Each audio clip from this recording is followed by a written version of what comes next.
Welcome to 5 Good Minutes. You're listening to today's inspirational message on the book of Romans with Dan Irvin. Today, as we wrap up our section in Romans 4, 1 through 16, I just want to look at verse 16. And I want to linger here for a moment, because I think this verse tells the why behind what God was doing when he designed salvation the way that he did. It pulls back the curtain a little bit and lets us see the wisdom and the kindness and the grace of God. Paul writes these words, verse 16, "Therefore the promise comes by faith, so that it may be by grace and may be guaranteed to all Abraham's offspring, not only to those who are of the law, but also to those who have faith in Abraham. He is the father of us all."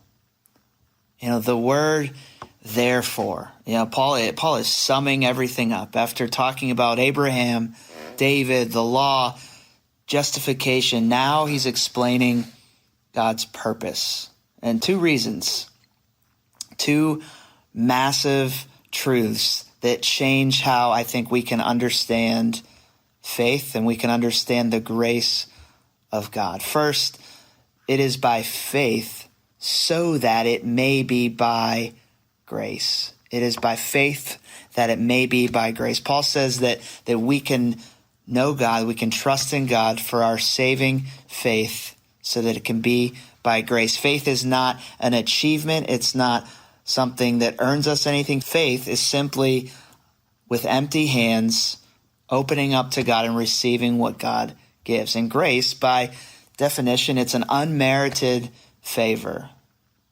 Not something that God was compelled to have to do, but something that God wanted to do.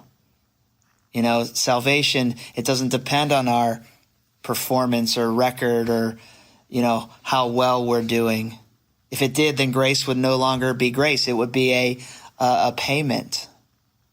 The gospel is humbling and comforting at the same time. It's humbling because it tells us that we can't do anything for ourselves, but it's comforting that it tells us also that we don't have to do anything for ourselves.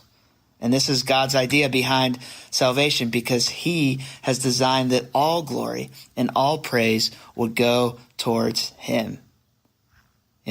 Faith says, I don't have what it takes.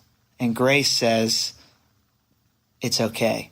I've provided everything that you need, and this is what God does. And here's the second truth. It is by faith.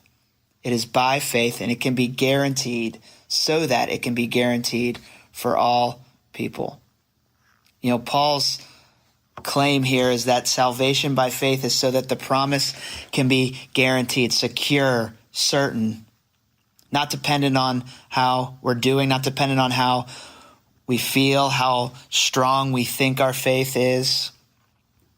If righteousness depended on being born into the right set of circumstances, the right culture, the right family, the family of God would be small.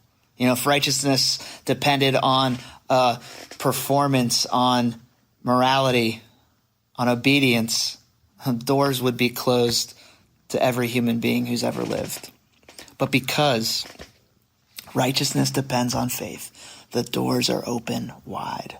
This is why Paul wrote, and he's called Abraham the father of all, Jew and Gentile alike. Because Paul knew that God was able to give us a promise, something that we did not earn, and Paul was able to put his faith, his trust in that promise.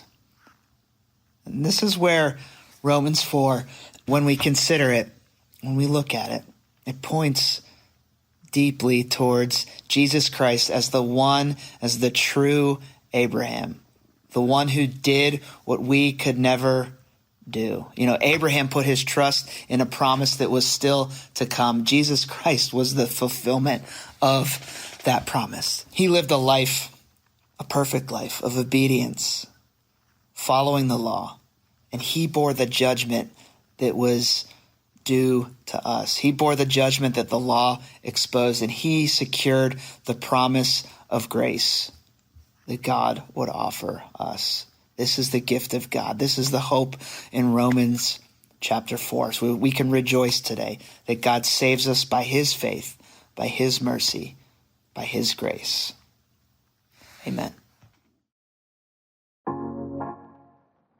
Thanks for joining us here today. There's a lot of great content to explore on Orchard Hill Plus and on the Orchard Hill main feed from the weekend.